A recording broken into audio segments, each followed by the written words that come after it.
अल्हम्दुलिल्लाहि रब्बिल आलमीन वस्सलातु वस्सलामु अला सय्यदिल मुरसलीन अम्मा बाद फ़अऊज़ु बिल्लाहि मिनश शैतानिर रजीम बिस्मिल्लाहिर रहमानिर रहीम अस्सलातु वस्सलामु अलैका या रसूलल्लाह व अला आलिका व अस्हाबिका या हबीबल्लाह अस्सलातु वस्सलामु अलैका या नबीअल्लाह ওয়াইলা আলিকা ওয়া সুহাবিকা ইয়া নূর আল্লাহ। প্রিয় মদনী চ্যানেলের দর্শকবৃন্দ, আপনারা দেখছেন অনুষ্ঠান প্রিয় নবী সাল্লাল্লাহু আলাইহি ওয়াসাল্লামের শাহজাদিগণ। এই অনুষ্ঠানে আমরা নবী করিম রউফুর রহিম সাল্লাল্লাহু আলাইহি ওয়াসাল্লামের শাহজাদি খাতুন জান্নাত ফাতেমাতুজ জাহরা তৈয়বা তাহেরা রাদিয়াল্লাহু তাআলা আনহার জীবনী, তার সিরাত সম্পর্কে আমরা জানার চেষ্টা করে থাকি। এর পূর্বেও আমরা জাইনাব রাদিয়াল্লাহু তাআলা আনহা, রুকাইয়া রাদিয়াল্লাহু তাআলা আনহা, উম্মে কুলসুম রাদিয়াল্লাহু তাআলা আনহার আলোচনা শুনেছি। আর কিছুদিন ধরে আমরা ফাতেমা রাদিয়াল্লাহু তাআলা আনহার সিরাত নিয়ে আলোচনা করার চেষ্টা করছি। গত অনুষ্ঠানেও আমরা খাতুনে জান্নাত রাদিয়াল্লাহু তাআলা আনহার নিকাহ সম্পর্কে আমরা জেনেছি। আজকেও আমরা খাতুনে জান্নাত রাদিয়াল্লাহু তাআলা আনহা সম্পর্কে আরও কিছু জানার চেষ্টা করব। আশা করছি শেষ পর্যন্ত আমাদের সঙ্গেই থাকবেন। চলুন আমরা দুরূদ শরীফের একটি ফজিলত শ্রবণ করি। নবী করিম রউফুর রহিম সাল্লাল্লাহু আলাইহি ওয়াসাল্লাম ইরশাদ করেছেন, যখন জুমার রাত আসে, অর্থাৎ বৃহস্পতিবারের দিন যখন অতিবাহিত হয়ে যায়, জুমার যখন রাত আসে, তো সে সময় থেকে নিয়ে শুক্রবারের সূর্য অস্ত যাওয়া পর্যন্ত এই মধ্যবর্তী সময়ে যখন কেউ দরুদ পড়ে, আমার নবী বলেন কি আল্লাহ তাআলা কিছু ফেরেশতা প্রেরণ করে যাদের হাতে স্বর্ণের কলম এবং রূপার কাগজ থাকে। তারা সেই সমস্ত লোকদের নাম লিখে যারা বৃহস্পতিবারের দিন অতিবাহিত করে যখন শুক্রবারের রাত আসে সেই সময় থেকে নিয়ে শুক্রবার সূর্য ডুবা পর্যন্ত যারা এই মধ্যবর্তী সময়ে দরুদ পড়ে তাদের নাম ফেরেশতারা লিখে। সুবহানাল্লাহ। প্রিয় মদনী চ্যানেলের দর্শকবিন্দু, আপনারা শুনলেন কি রাসূল করিম রউফুর রহিম সাল্লাল্লাহু তাআলা আলাইহি ওয়াসাল্লামের নুরানি দরবারে দরুদ শরীফ যে পড়বে ফেরেশতারা তাদের নাম লিখবে। আরেকটি riwayate বর্ণিত হয়েছে কি যখন কেউ দরুদ পড়ে, আমার নবী সাল্লাল্লাহু আলাইহি সাল্লামের দরবারে এক ফেরেশতা আছে, যে ফেরেশতা সেই দরুদ নিয়ে আমার নবী সাল্লাল্লাহু আলাইহি ওয়াসাল্লামের নুরানি দরবারে পেশ করে আর এইভাবে আরজ করে, ইয়া সাইয়্যিদি ইয়া রাসূলুল্লাহ সাল্লাল্লাহু আলাইহি ওয়াসাল্লাম, অমুকের সন্তান অমুক আপনার উপরে দরুদ পড়েছে। তো আসুন প্রিয় ইসলামী ভাইরা, আমরা নিয়ত করে নিই এখন থেকে আমরা অধিক হারে দরুদ শরীফ পাঠ করব। দরুদ শরীফ পড়লে দুঃখ দূর হয়, কষ্ট দূর হয়। দরুদ শরীফ পড়লে আল্লাহ পাক রহমত দেয়, বরকত দেয়, রিস্কের মধ্যেও বরকত হয়, চেহারার মধ্যেও আল্লাহ তাআলা নূর দান করে দেয়, ইমানের সাথে মৃত্যু হয়, কবর জান্নাতের টুকরা আল্লাহ তাআলা করে দেয়, কিয়ামতের দিনে সে আরশের ছায়াও পাবে। আল্লাহ তাআলা আমাদের সবাইকে অধিক হারে দরুদ শরীফ পাঠ করার তৌফিক দান করুক। সাল্লু আলাল হাবিব সাল্লাল্লাহু তাআলা আলা মুহাম্মদ সাল্লাল্লাহু আলাইহি ওয়াসাল্লাম। আল্লাহ নবী সাল্লাল্লাহু আলাইহি ওয়াসাল্লাম খাতুনে জান্নাত রাদিয়াল্লাহু তাআলা আনহাকে অনেক ভালোবাসতেন। তিনি বলতেন যে খাতুনে জান্নাত আমার দেহের একটি অংশ। খাতুনে জান্নাত জান্নাতি হুরদের মধ্যে থেকে একটি হুর। খাতুনে জান্নাতের দেহ থেকে জান্নাতের সুগন্ধি ভেসে আসে। সুবহানাল্লাহ। আরও আমার নবী সাল্লাল্লাহু আলাইহি ওয়াসাল্লাম বলেছেন যে খাতুনে জান্নাত হচ্ছে জান্নাতি মহিলাদের সর্দার। আল্লাহু আকবার। কেউ যখন কোনো গ্রামের সর্দার হয় বা কাউন্সিলর মেম্বার হয় বা চেয়ারম্যান হয়, তো সে কত সম্মান পায়, সে নিজেকে খুব প্রাউড ফিল করে। এটা হচ্ছে একটা এলাকা, মহল্লা, থানা। আচ্ছা, কেউ তো আবার দেশের প্রেসিডেন্ট, নিশ্চয়ই তার সম্মান রয়েছে।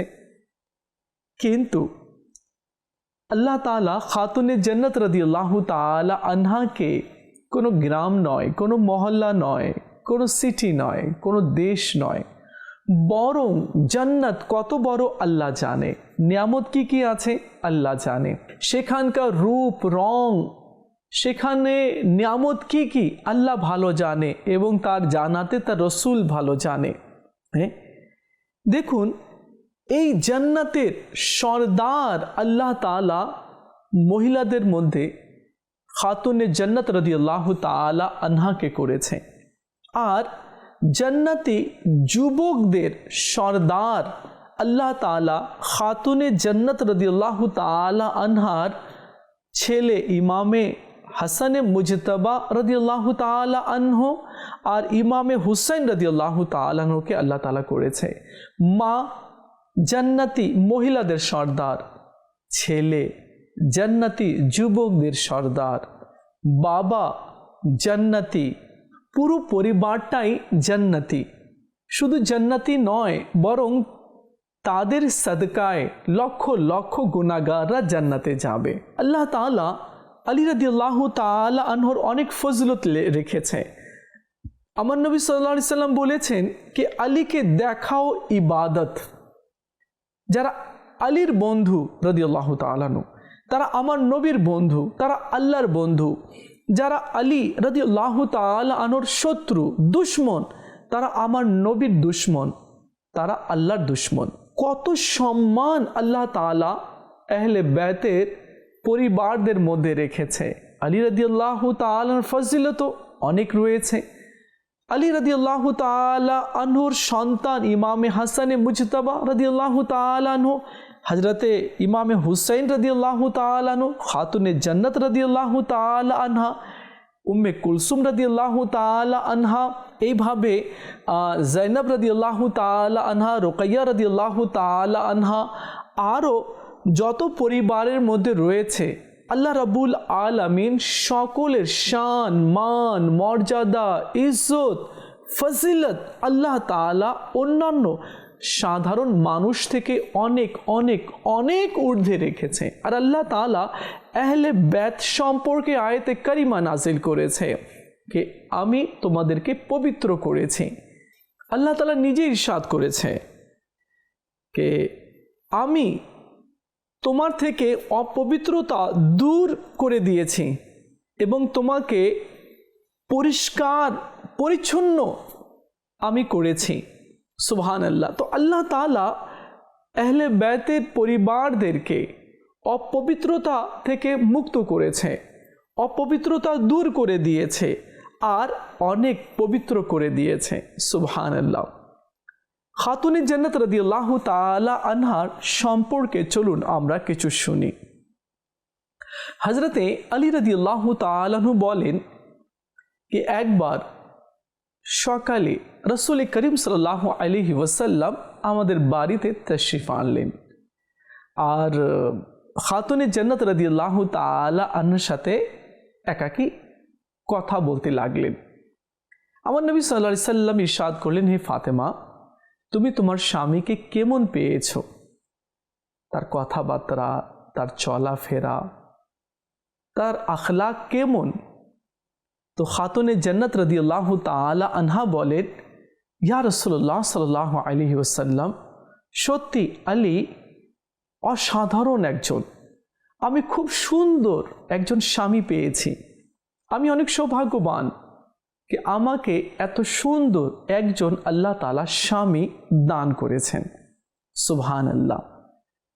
এরপর আল্লাহ নবী সাল্লাল্লাহু আলাইহি ওয়াসাল্লাম হযরতে আলী রাদিয়াল্লাহু তাআলা আনহুকে বললেন, হে আলী, আমার ফাতেমার সাথে ভালো ব্যবহার করিও, কেননা সে যে জিনিস দ্বারা কষ্ট পায় তো তার কষ্টতে আমি কষ্ট পাই, যে জিনিস তাকে সুখ দেয় তো তার খুশিতে, তার সুখে আমি সুখী হই।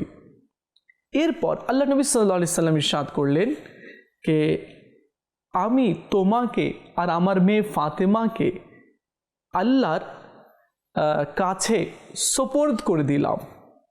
সুবহানাল্লাহ। এরপর আল্লাহ নবী সাল্লাল্লাহু আলাইহি সাল্লাম বললেন কি আল্লাহ তাআলা তোমার থেকে অপবিত্রতা দূর করেছেন এবং তোমাকে পবিত্র ও পরিষ্কার পরিচ্ছন্ন করেছেন। সুবহানাল্লাহ।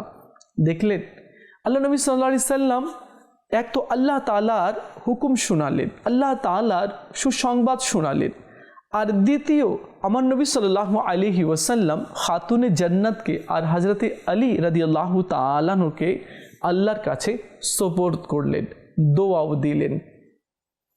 তো পুরো পরিবারটা কত সুন্দর ছিল, তাই না? আজ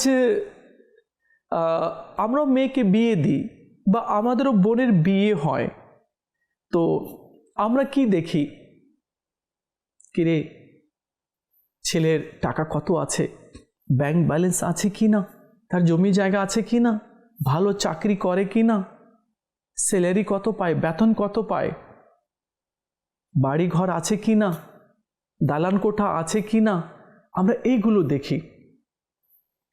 বিয়েতে কি দিল, কয়টা আংটি পরলো, হ্যাঁ, মোটরসাইকেল তো দিয়েছে হয়তো, এইভাবে করে জিজ্ঞেস করা হয়। তো আমরা যখন মেয়েকে বিয়ে দেব, তো টাকা পয়সা আছে কি না, ধন সম্পদ আছে কি না, এগুলো তো পরে। আগে দেখতে হবে ছেলের চরিত্র কেমন, ছেলের আখলাক কেমন, ছেলের ব্যবহার কেমন, ছেলে নামাজ পড়ে কি না, ছেলের মধ্যে সততা আছে কি না, ছেলে নেশা তো করে না, ছেলে খারাপ পরিবেশে তো উঠা বসা করে না, তার বন্ধু বান্ধব কেমন, ছেলের যদি বন্ধু বান্ধব যদি ভালো হয় তাহলে তো ঠিক আছে, তার পরিবেশ যদি ভালো হয় তাহলে তো ঠিক আছে। আর যদি বন্ধুরা যদি খারাপ হয় তাহলে বুঝে নিতে হবে কি ছেলের মধ্যে কিছু না কিছু দোষ আছে, কেননা সে যদি ভালো থাকতো তো খারাপ বন্ধুদের সাথে বন্ধুত্ব করতো না। আর খারাপ যারা হয় তারা তো বন্ধু হয়ই না কখনো, হ্যাঁ, তারা কখনো বন্ধু হয় না।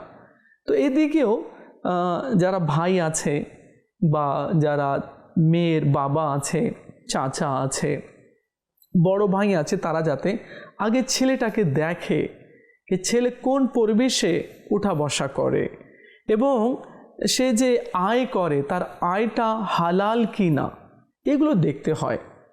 কিন্তু বর্তমানে এগুলো দেখা হয় না। বর্তমানে দেখা হয় সে কত টাকা অর্জন করে, কত টাকা কামায়, বেতন কেমন, চাকরি ব্যবসা বাণিজ্য কেমন, কত টাকা আছে, কত জমি আছে, এগুলোই দেখে। দেখেন টাকা তো দেখে আপনি বিয়ে দিলেন, আপনি চাকরি দেখে বিয়ে দিলেন, তার ধন সম্পদ দেখে বিয়ে দিলেন, কিন্তু আপনার মেয়েকে সে সুখেই রাখতে পারলো না, তাকে অপমান করে, তাকে বেইজ্জতি করে, তাকে প্রহার করে, তাকে কষ্ট দেয়, তাকে সম্মান দেয় না। বলেন এখন, আপনি তো টাকা দেখে বিয়ে দিলেন না, আপনি তো অর্থ সম্পদ ছেলে দেখে বিয়ে দিলেন না, তার জমি জায়গা দেখে বিয়ে দিলেন না। তো কই ওই অর্থ সম্পদ দেখে বিয়ে দিলেন, তার মানে কি মেয়ে খুব রাজকুমারীর মতো থাকবে? না। এখন অর্থ দেখে বিয়ে দিলেন কিন্তু তার চরিত্র দেখে বিয়ে দিলেন না, তার চরিত্রটা কেমন ছেলের। আগেকার লোকেরা এগুলো দেখতো, মাসকে মাস দেখতো, কিন্তু এখন না, কিরে জানিস ভালো ছেলে পেয়েছি, অনেক টাকাওয়ালা, এই সেই, হ্যাঁ, দিয়ে দে দিয়ে দে, দিয়ে দিল। পরে কি হলো? পরে মেয়ের সুখ পাইল না, মেয়ের সংসার হলো না, মেয়েকে মারধর করা হয়। তো যাই হোক, আমরা কেননা মেয়ে তো কলিজার টুকরা, তাই না? মেয়ে তো বাবার খুব প্রিয়, ভাইয়ের প্রিয় বোন। তো যখনই বিয়ে দিবেন আপনি, তো দেখে দিবেন ছেলের চরিত্র কেমন, নামাজে কি না। আচ্ছা, অনেক সময় নামাজিও হয় কিন্তু তার ব্যবহার ভালো হয় না। তো নামাজ তো পড়ছে ঠিক আছে, এখন তার ব্যবহার কেমন, রাগ বেশি কি, হ্যাঁ, কাউকে মান্য করে কি, কাউকে মানে কি না, এগুলো দেখে নিতে হবে। হ্যাঁ, অনেকে নামাজ পড়ে ঠিক আছে, কিন্তু তারপরেও তার ব্যবহার, কথাবার্তা, ডিসিপ্লিন ওরকম হয় না। তো আমি নামাজ পড়ছি আল্লাহকে সন্তুষ্ট করার জন্য।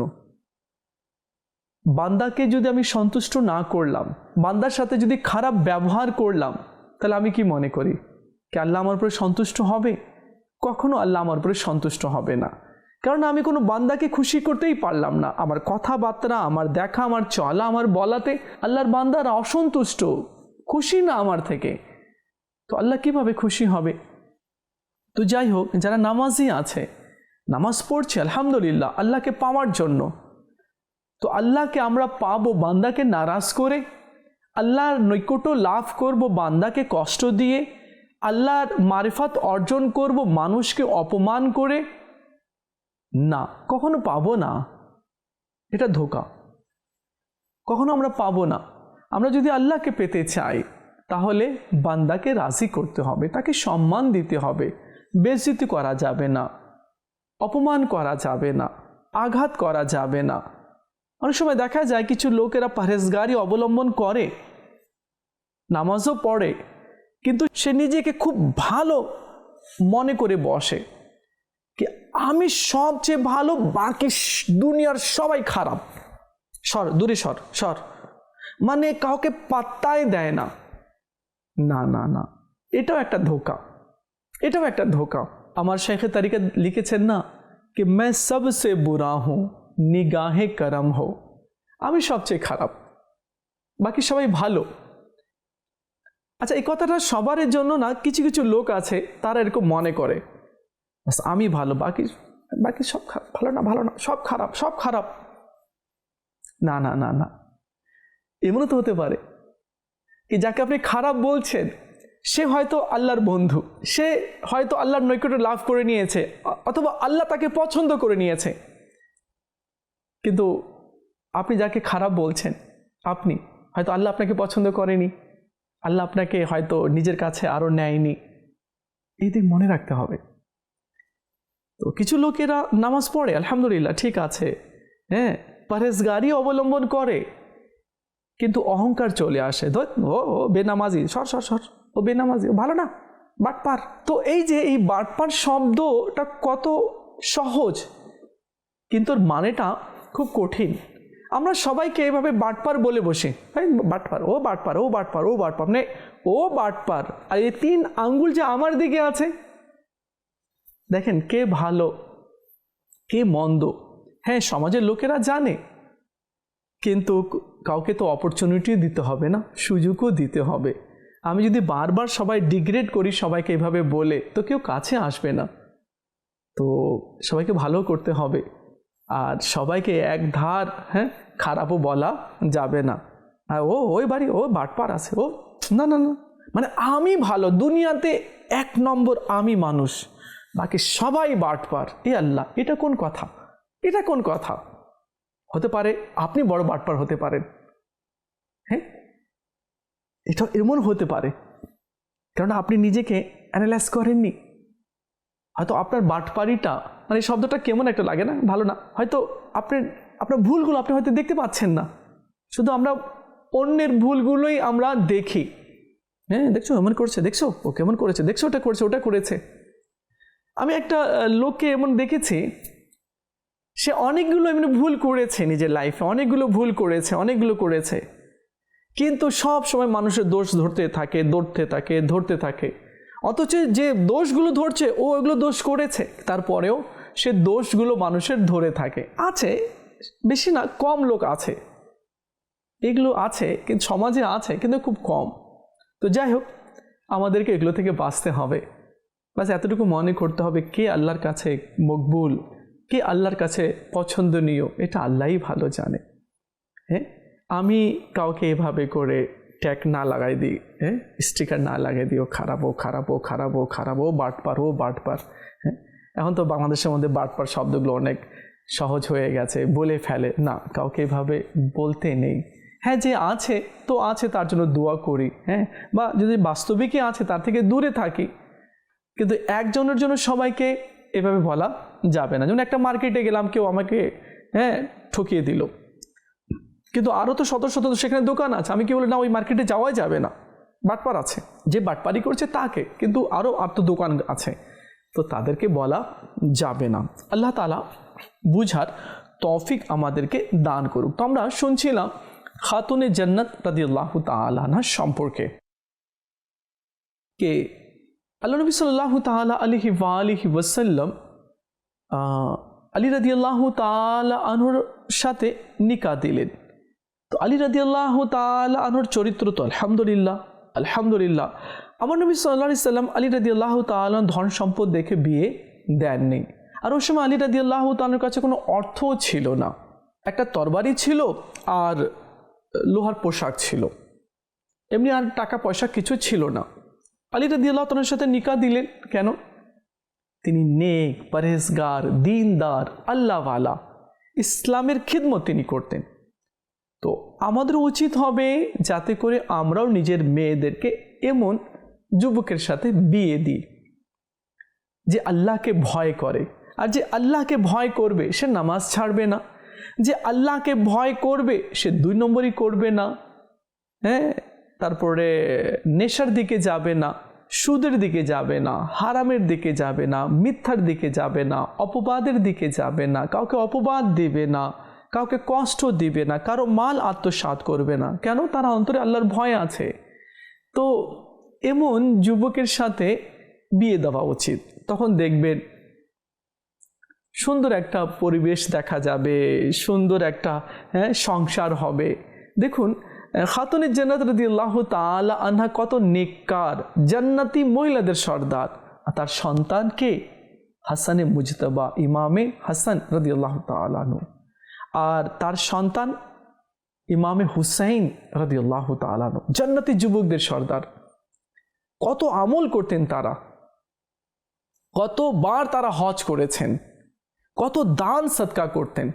হাসানে মুজতবা রাদিয়াল্লাহু তাআলা আনহু 2 বার হয়তো বাড়ির সব কিছু দান করে দিয়েছেন।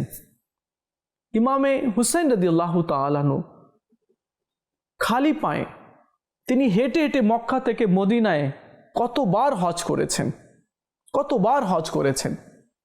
রাত্রে নামাজ পড়তেন, দিনে রোজা রাখতেন, কোরআন পাকের তেলাওয়াত করতেন, দান করতেন, সদকা করতেন, দিনের খিদমত করতেন। তো মা কেমন, বাবা কেমন। তো আজ এমন সন্তান দেখা যাচ্ছে না। কেননা আমরা বলি না এই গাছটা না ভালো গাছ, হ্যাঁ এই গাছের চারাটা আমি করেছি, কলম করেছি, খুব ভালো, এর মিষ্টি ফল হবে। তো গাছ যেমন হবে না, ফলও তেমনই হবে। আর গাছের মধ্যে ডিস্টার্ব হলে ফল ছোট্ট হবে, পচে যাবে, পোকা ধরে নেবে, ভালো হবে না, আর ফসলও বেশি হবে না, মানে ফলও বেশি হবে না। তো গাছ বলতে মা বাবা। তো যারা অনুষ্ঠান দেখছেন আলহামদুলিল্লাহ, শতবার সালাম মদিনী চ্যানেল যারা চালাচ্ছে এবং যারা মদিনী চ্যানেল খিদমত করছে তাদেরকে শতবার সালাম। কেন? কি দেখুন না, তারা আমাদের কাছ থেকে টাকা নিচ্ছে না পয়সা নিচ্ছে, তারা ঘরে বসে আমাদেরকে দিন শিখিয়ে যাচ্ছে আর কিছু ভালো কথা আমাদেরকে শিখিয়ে যাচ্ছে।